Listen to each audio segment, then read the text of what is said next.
이번 시간에 같이 볼 내용은 등비 수열입니다.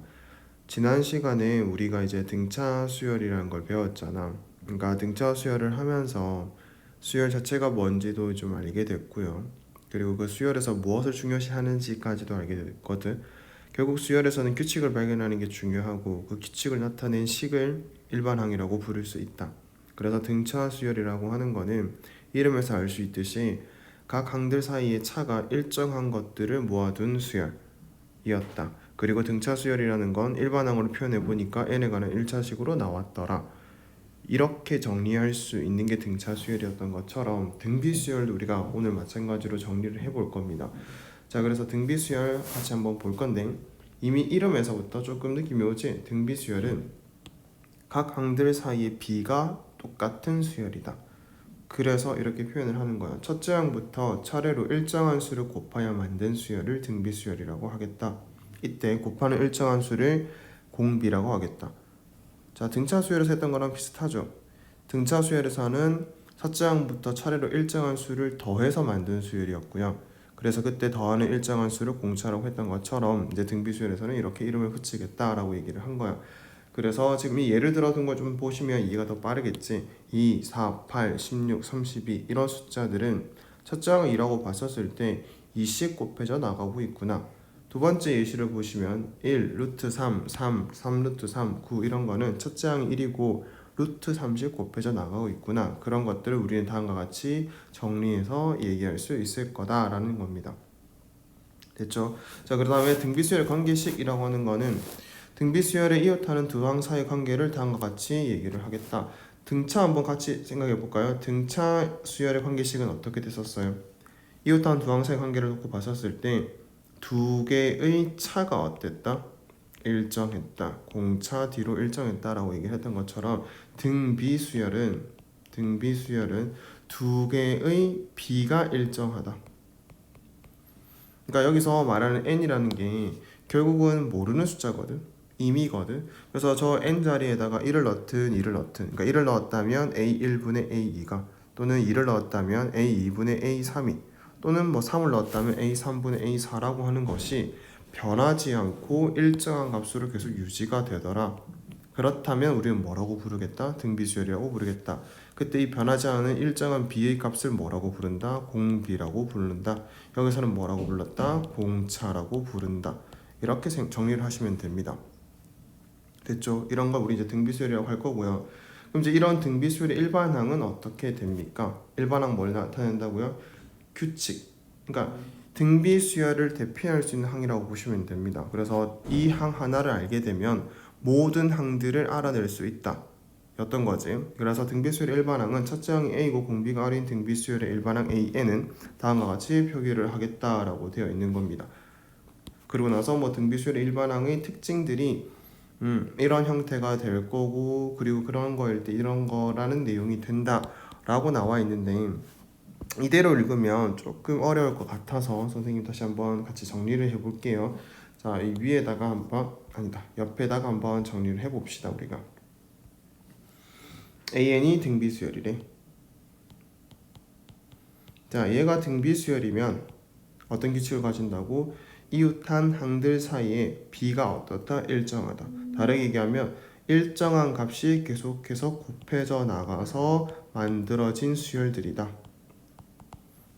됐지? 그래서 선생님 만약에 이 첫 번째 항을 A라고 가정을 한다면 두 번째 항은 새로운 문자 B라고 쓸 필요가 있다 없다? 없다. A로부터 일정한 값이 곱해진 거니까 일정한 값을 R이라고 한다면 이 R만큼 곱해졌다. 그러면 세 번째 항은 첫 번째 항으로부터 공비를 몇 번 곱한 거다? 2번 곱한 거다. 네 번째 항은 첫째 항으로부터 공비를 몇 번 곱한 거다? 3번 곱한 거다라고 볼 수 있다는 거지. 해서 계속해서 만들 수 있을 거고, 우리가 궁금해하는 건 n번째 항이잖아. 맞죠? 그래서 n번째 항은 어떻게 됩니까? 라고 물으면 첫째 항으로부터 공비를 몇 번 곱한 거다. 자, 얘네들 보세요. 첫 번째 항은 곱할 게 없어요. 그렇지만 두 번째 항은 몇 번 곱했어? 한 번. 세 번째 항은 2번. 네 번째 항은 3번. 이런 식으로 볼 수 있다. 그렇다면 n번째 항은 몇 번 곱해야 된다? n-1번 곱해야 된다. 누구를? 공비를. 왜냐? 이 수열은 R만큼 곱해서 계속해서 만들어지는 특징을 가지고 있거든. 그래서 뭐라고 부르는 거니까? 등비수열이라고 부르는 거니까. 여기까지 정리됐습니까? 그럼 우리는 이제 이 부분을 뭐라고 부를 수 있겠다? 등비수열의 일반항을 표현했다라고 부를 수가 있는 거야. 됐지? 그럼 이제 우리가 다시 써볼게요. 등비수열이라고 하는 게 나오면, 그리고 그 일반항을 구해보라고 한다면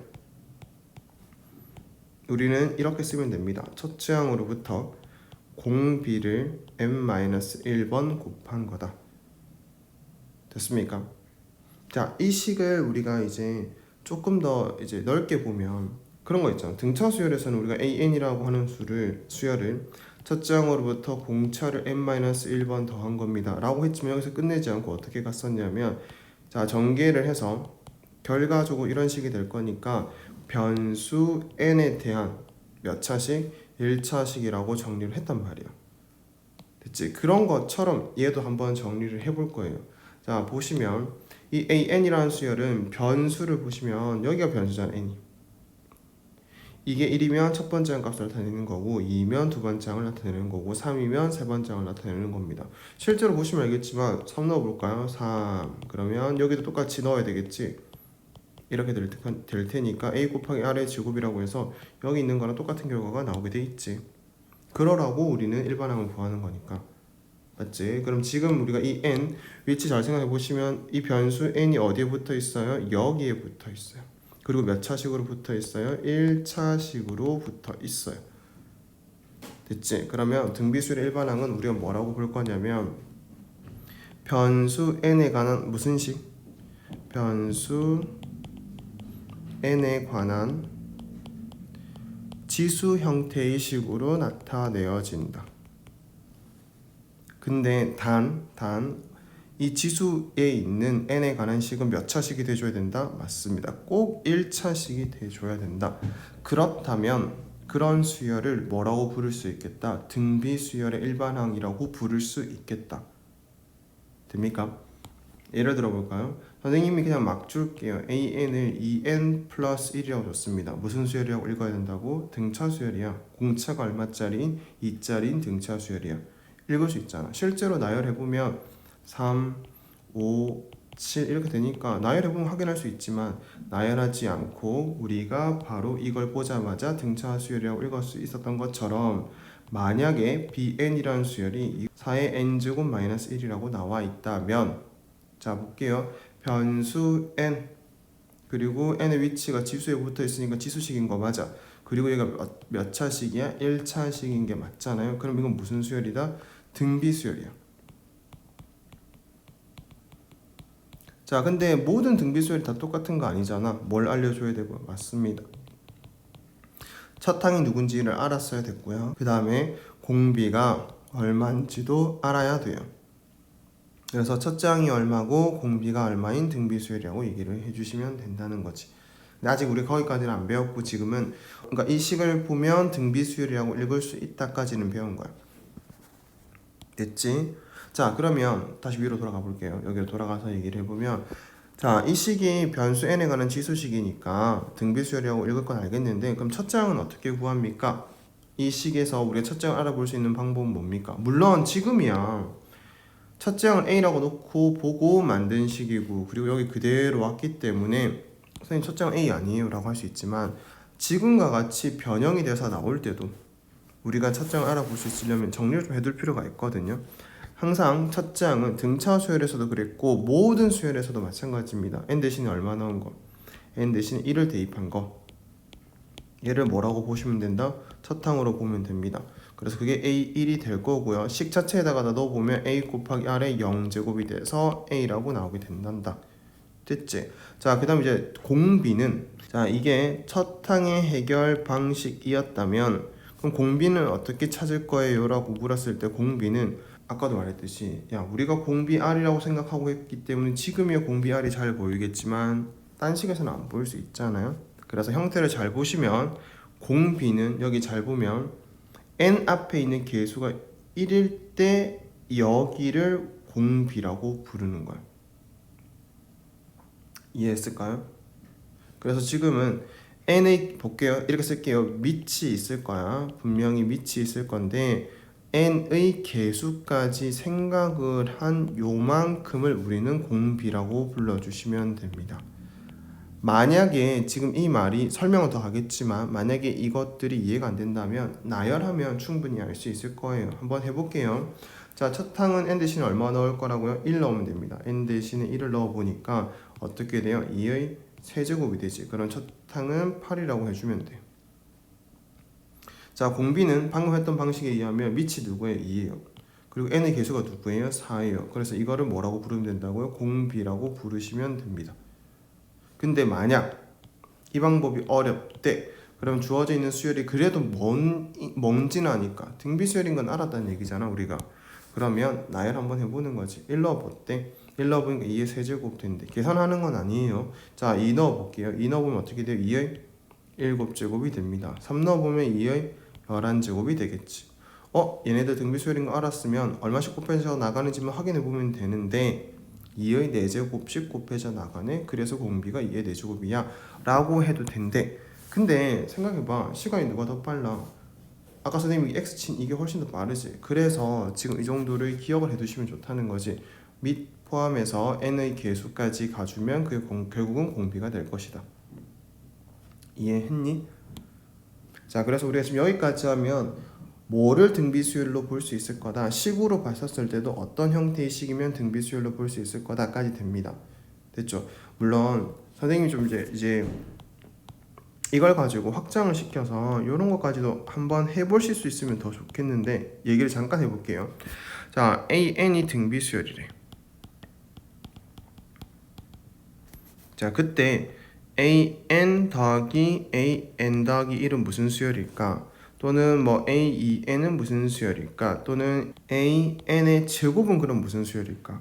자, 이런 것들을 다 알 수 있으면 더 좋은데 한번 해볼게요. 자, AN 더하기 AN 더하기 그러니까 말이 좀 이상했네. AN이랑 더하기 AN 더하기 1이라고 하는 이 수열은 식으로 한번 생각해보면 AN이라는 게 등비수열이었기 때문에 A 곱하기 R의 n-1 제곱이라는 형태를 띠고 있을 거야.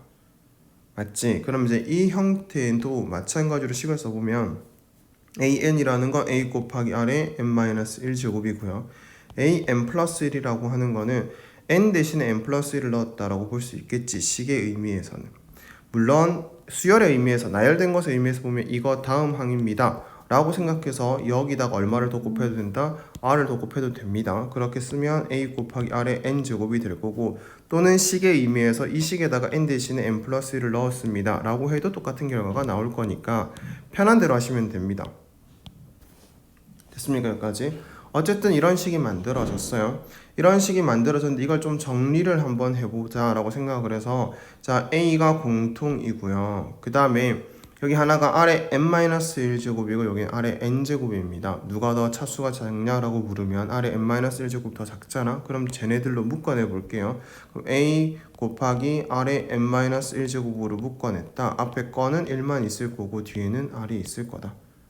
자, 이렇게 식을 쓰고 나서 보니까 한 번만 더 정리할게. A 1 더하기 R 그 다음에 R의 n-1제곱이라고 식을 정리를 해봤더니 형태가 어때요? 변수 n에 관한 무슨 식? 지수식이고 여기가 몇 차식? 1차식이 만들어졌대. 그럼 이것 또한 무슨 수열이라고 볼 수 있다? 등비수열이라고 볼 수 있다. 됩니까? 됐어요? 자, 그래서 이런 걸 딱 보자마자 등비수열인데 연속된 두 개를 더한 수열은 또 무엇이 되냐라고 물으면 등비수열이 된대. 됐지? 자, 얘도 그럼 뭐가 될까? 어차피 이 식에다가 n 대신에 얼마를 대입하는 건 2n을 대입하는 거니까 지수식이라는 건 유지가 될 거고요. 그 다음에 지수가 1차식이라는 것도 유지가 될 거니까 얘 또한 등비수열이 됩니다. 됐지? 자, an의 제곱도 한번 보시면 이 식을 뭐 하면 된다? 제곱하면 된다. 그럼 a 곱하기 r의 n-1을 전체 제곱하자. 이렇게 되겠지? 그러면 자, 분배해보면 a 제곱이고요. 자, 이쪽으로도 분배할 겁니다. 그러면 r에 2n-2제곱이 되겠지. 자, 그럼 얘 봐봐요. n에 관한 무슨 식? 지수. 여기 붙어 있잖아. 지수식인데 몇 차식? 1차식. 그럼 얘 또한 뭐가 된다? 등비 수열이 된다. 됩니까? 자, 그래서 원래는 그 등비 수열이 되고 그럼 그 등비 수열 첫째 항과 공비가 어떻게 됩니까? 까지 다 디테일하게 해야 되지만 지금 이제 우리가 처음 등비 수열을 배운 입장에서 그것까지 얘기하면 힘들어질 수 있으니까 이렇게 많은 것들도 결국은 등비 수열이 될 수 있다. 근데 그 판단을 분명 나열해봐서 해도 됩니다. 나열해서 해도 되지만 지금처럼 식에 대한 이해를 가지고 있었을 때도 할 수 있다. 까지 우리가 좀 기억을 해줬으면 좋겠어서 설명을 한 겁니다. 되겠죠? 자, 그 다음에 이제 세 번째 내용으로 가면 등비 중항이라는 걸 볼 건데 우리가 등차 중항이라는 것도 했기 때문에 훨씬 더 빠르게 받아들일 수 있을 거라고 봐요. 등차 중항이라는 건 등차 수열을 이루고 있는 세 수가 있으면 그 가운데 항을 뭐라고 불렀다? 등비 중항이라고 불렀다. 등차 중항이라고 불렀다. 마찬가지예요. 등비 중항도 세수 A, X, B가 순서대로 등비 수열을 이룬다고 봤었을 때 가운데 있는 이 X를 뭐라고 부르겠다? A와 B의 등비 중항이라고 부르겠다라고 되어 있는 거야. 됩니까? 자, 그럼 여기다가 한 번만 조금 설명해 볼게요. 자, 선생님이 등비 수열을 이루고 있는 것들을 나열을 해봤대. 이 정도까지만 나열해 볼까요? AN은 등비 수열입니다.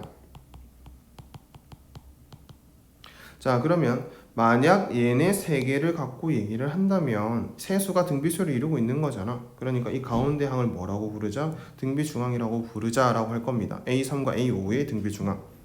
됐죠? 그럼 이제 이게 무슨 관계가 있는지 한 번 더 정리를 해보면 이게 등비 수열이었기 때문에 여기서 곱해져 나가는 정도랑 여기서 곱해져 나가는 정도가 어떻다? 같다. 그래서 우리가 등비, 같은 비를 가지고 있다. A3분의 A4의 B나 A4분의 A5의 B는 같을 수밖에 없다. 정리를 하니까 A4의 제곱은 A3과 A5의 곱이랑 같다. 등차 중항은 이게 만약에 등차 수열이었다면 A4를 2배 한 것은 A3과 A5를 합친 거랑 같다 라고 내용 정리했던 것처럼 등비 중항에서는 가운데 거를 제곱한 거는 양옆에 곱한 거랑 같다. 이렇게 생각하시면 됩니다. 자, 근데 우리 등차 중항에서 이런 얘기를 했었어요. 만약에 이렇게 세 개 이웃한 것만 갖고 해야 됩니까? 라고 물었다면 아니지. 내가 A2랑 A4랑 A6도 무슨 수열이니까? 등비 수열이지. 왜냐? 각각이 R씩 곱해져 나가고 있었다면 여기 이렇게 갈 때는 R의 제곱씩 곱해져 나가는 등비 수열이라고 볼 수 있지 않겠냐? 맞죠? 그러면 걔네들 갖고도 A2분의 A4는 A4분의 A6이라고 볼 수 있다. 같은 비를 가지고 있다. 따라서 알 수 있는 거 A4의 제곱은 A2랑 A6의 곱이랑 같다. 그래서 꼭 이웃한 것만 갖고 얘기를 하는 것은 아니고요. 그냥 세 개가 등비 수열을 이루고 있다면 그 말 뜻이 이웃한다는 뜻은 아니라는 거지. 알았죠? 그래서 세 개가 등비 수열을 이루고 있다면 가운데 항을 등비 중항이라고 한다. A2랑 A6의 등비 중항 또는 A3과 A5의 등비 중항. 됩니까? 그러고 나서 마지막 결론 이런 성질까지 성립하게 된다. 됐지? 자, 그럼 이제 우리가 이걸 갖고 결론을 좀 지어줘야 되는 게 이런 게 됩니다가 끝이 아니라 선생님은 이걸 갖고 이런 결론까지 만들어 놨으면 좋겠어요. 만약에 우리가 등비 수열 문제에서 어떤 두 항을 곱한 거가 나왔다면 이 식 자체를 뭘로 표현해 볼 수 있어야 되겠다? A4의 제곱이라고 표현해 볼 수 있어야 되겠다까지 가주시면 됩니다. 표현 방식을 배웠다라고 봐야 돼. 선생님이 등차 중항 할 때도 얘기를 했거든요. 등차 중항에서도 만약에 이게 지금 등차 수열이라고 가정을 한다면 A2랑 그 다음에 A6을 더한 게 나왔다면 그때는 뭐라고 표현할 거야? 맞아요.